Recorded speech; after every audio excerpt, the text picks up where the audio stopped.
Welcome to Hot Topics in International Trade, brought to you by Bromiller Law Group and Bromiller Consulting Group.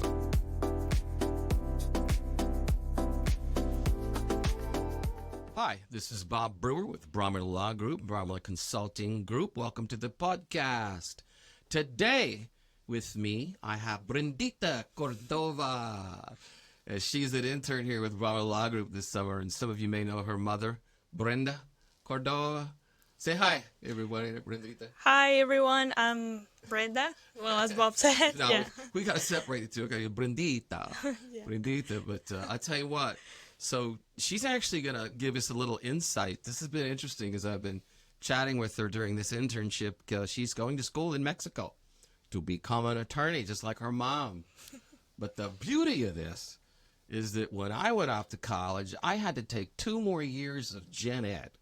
And I'm thinking to myself, I know I want to be in marketing. I know what I want to do with my life. Why am I having to take this algebra course? Okay, this is crazy. In Mexico, it's different. You go straight into your field. Tell us a little bit about that.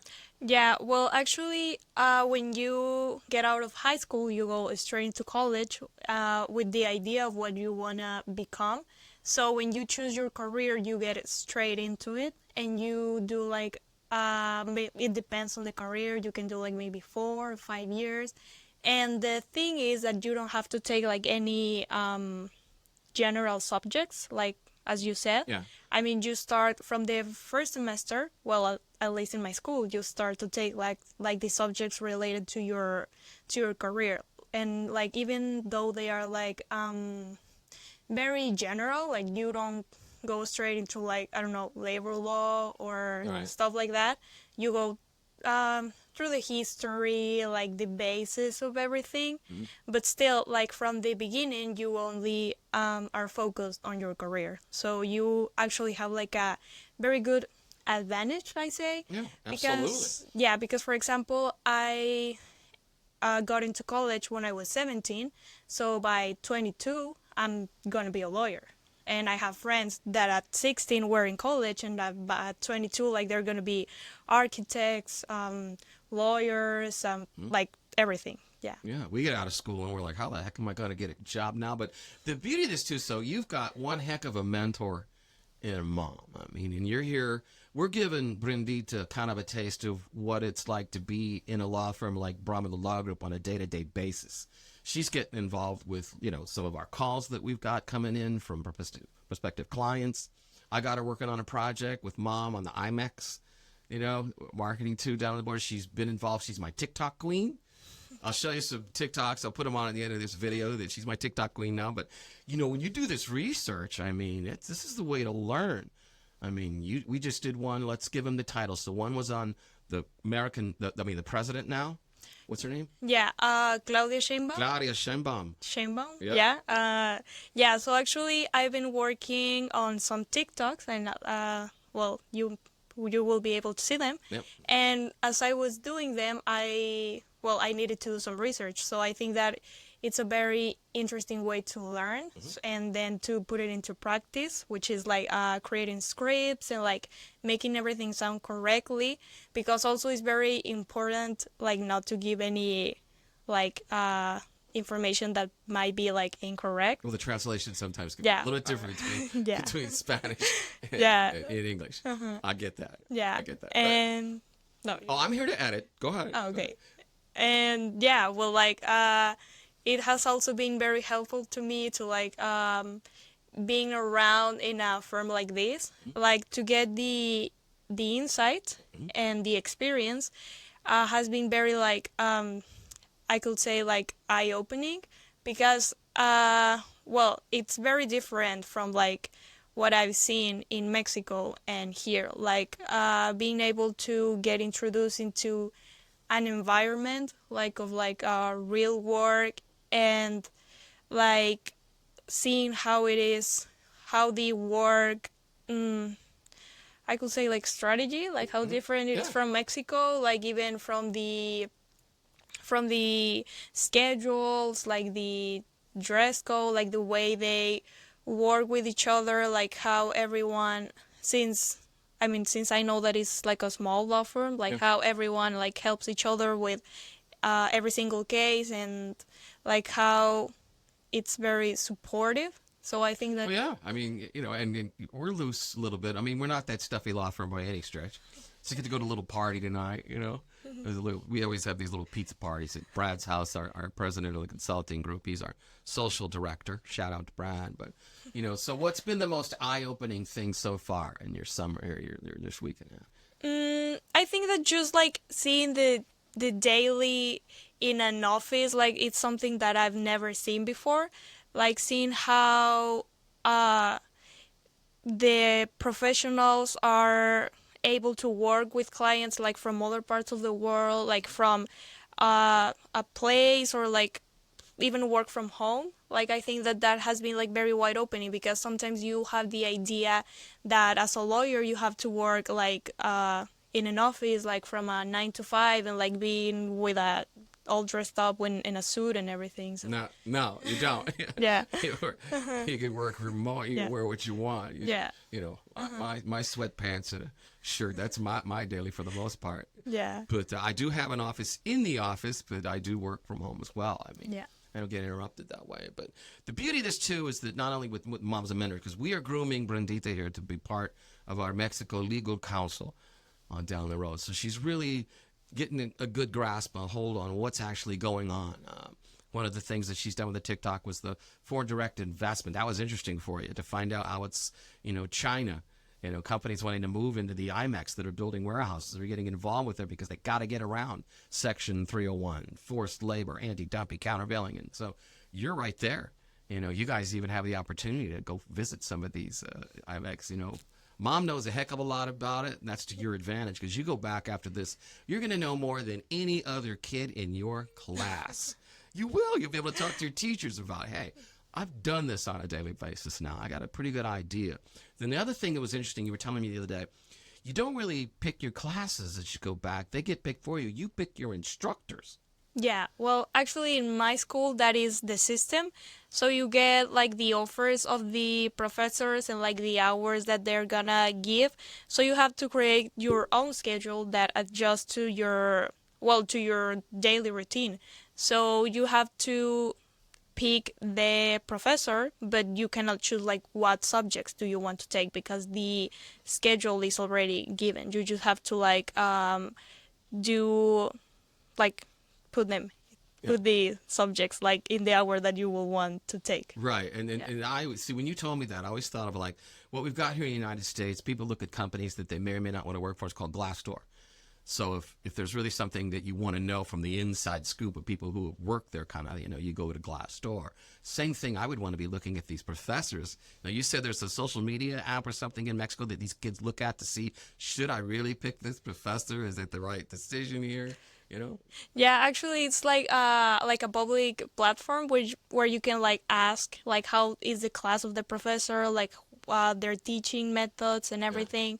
So it's very interesting to like where you can just like post like can you give me recommendations about like this professor? Like people will tell you their experience. So that is also very complicated, I'd say, because it depends on like the personal experience of each person. Yeah. So most of the times you are choosing your professor like based on what other people tell you. So. Yeah, like he's 82 years old and he likes to sleep. And yeah. all he does is he's got tenure, call it that, Yeah. It's like, oh my God. But no, wait, let's back up.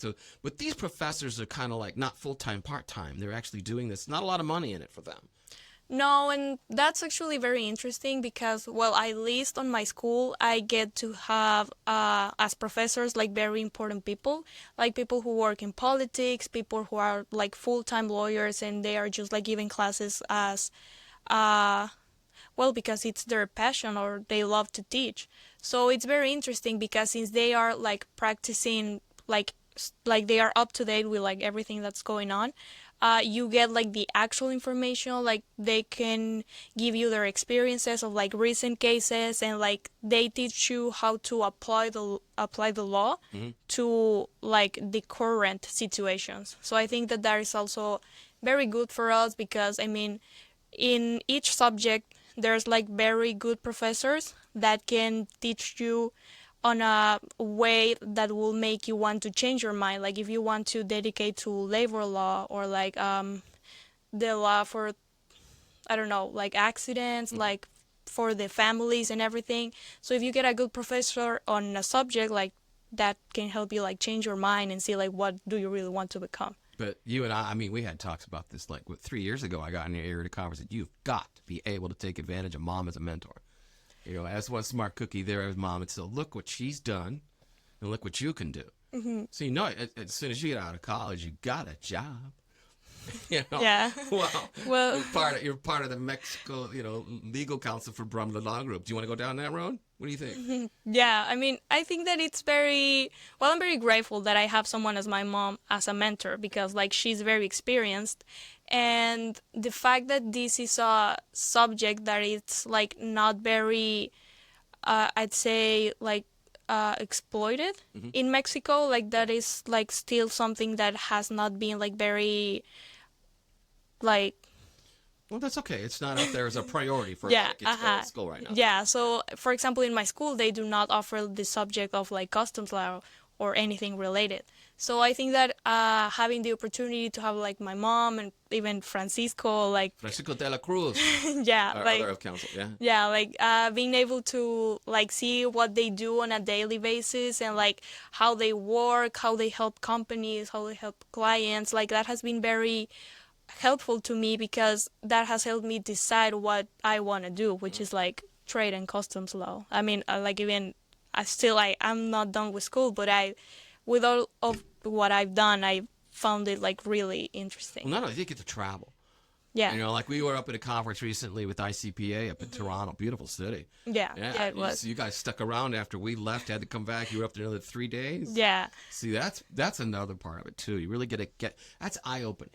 I think being an international trade, you really got to get out there and see what's going on, traveling through Europe and Asia, and just that to me has been a great experience. Yeah, I mean also the fact that you get, well, as a young person, the fact that you get to travel and like meet with other professionals like from all the parts of the world, like that is also very inspiring, I say, because you get like a whole different point of view of like how a law can change in like every part of the world. So I think that is also like very helpful. Yeah. Well, Brendita, I like to keep these to about 15 minutes. Okay. But it's great to have you on as an intern. I think you're doing a heck of a job, and love to have you. And what, 2 years left of school? Yeah, I still have 2 years. 2 years left? 2 years, yeah. All right, we're going to keep grooming you for the next 2 years. By the time you get out there, you're going to be hit the ground running. Yeah. All right. Yeah. Well, thanks for stopping by. Thank you for having me. Sure. Okay. What is the position of the new Mexican government in nearshoring? On July 2nd, Claudia Sheinbaum Pardo was elected as the first woman in Mexican history to become president, taking over the place of Andrés Manuel López Obrador. There are similarities in the governance, as both of them belong to the Morena party. Trade was a hot topic during the election process, since Mexico has become a popular spot for foreign direct investment. This has made people wonder how she plans to manage the growth of the nearshoring phenomenon, as Mexico is expected to receive over $40 billion in investment for nearshoring during the fiscal of 2025. But let's go back. What is nearshoring? Well, it is a strategy where a company moves their production close to their target markets in order to reduce cost.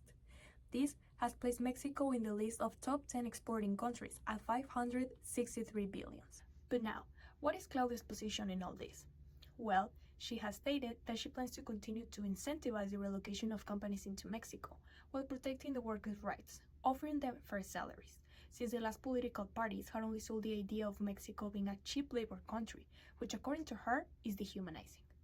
Additionally, she has said that she wants these new investments to meet environmental standards and making a rational use of the natural resources. Therefore, the relocation of companies must be made strategically according to the regions, adapting to the resources that these locations have to offer. On the other hand, another of her focuses will be on the small and medium businesses, which over the past few years have not received any benefit from these new investments. Moving on, the plan is to offer them access to credits and proper training in order to introduce them to the supply chains. Currently, some of the biggest challenges that the nearshoring is facing in Mexico are the lack of sufficient infrastructure. Also, the lack of security for logistics operators, ethics violations, among other factors, will lead to concrete remedies being put in place.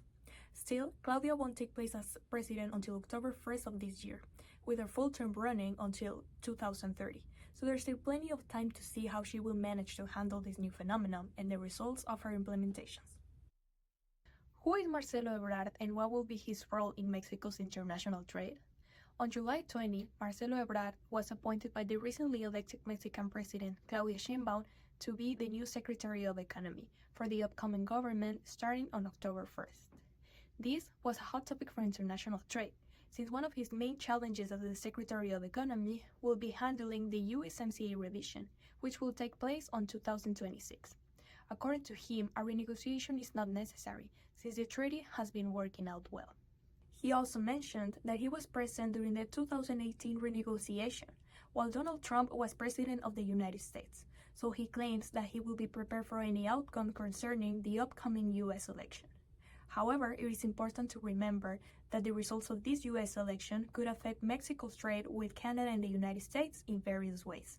Another of the challenges that he will face as Secretary of Economy will be handling the commercial relation between Mexico and China, since there has been a substantial growth in the foreign direct investment from this country into Mexico.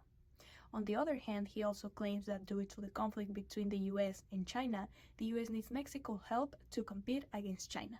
It will be politically challenging to say the least, but Mexico has always positioned itself as non-aggressive. Marcelo states that Mexico has the resources to continue growing as a strong economy. However, it is just a matter of time to see the results that his performance as Secretary of Economy may bring into Mexico's status in the global scale of international trade.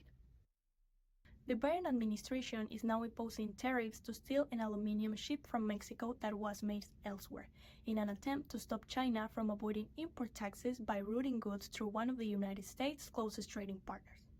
The tariffs will be added to steel and aluminum products under Section 232, with an increased rate of over 25%. Obviously, the reason for this is to stop the circumvention of the tariffs, but also to send a strong message to China, that the U.S. will continue to stand with its domestic industries and is watching all importations closely. Now, a solid U.S. partnership with Mexico comes into play. With the help of the Mexican government, new policies have been established, which state that only steel and aluminum products which have been melted and poured in Mexico, the United States, or Canada will be able to enter the U.S. territory duty-free. This will represent a challenge for the Mexican maquiladora industry, since according to Torres Layandia, the president of the Mexican Border Business Bloc, these companies have as their main income the steel and aluminum industry, and these companies represent over 48% of the employment among border cities. This is crucial, since over the last year there has been a loss of over 10,000 jobs. He also added that most of the Mexican companies do not produce these products, since most of the raw materials are extracted from other parts of the world, and then they are brought into Mexico to manufacture the steel and aluminum bars. Therefore, adjusting to these new measurements could be complicated for the companies, since they may have to initiate entirely new production procedures or even make changes in their supply chains in order to be compliant. Finally, all parties concerned will have to make adjustments to their operations in order to avoid any penalty as well as the unwanted tariffs implemented by the government.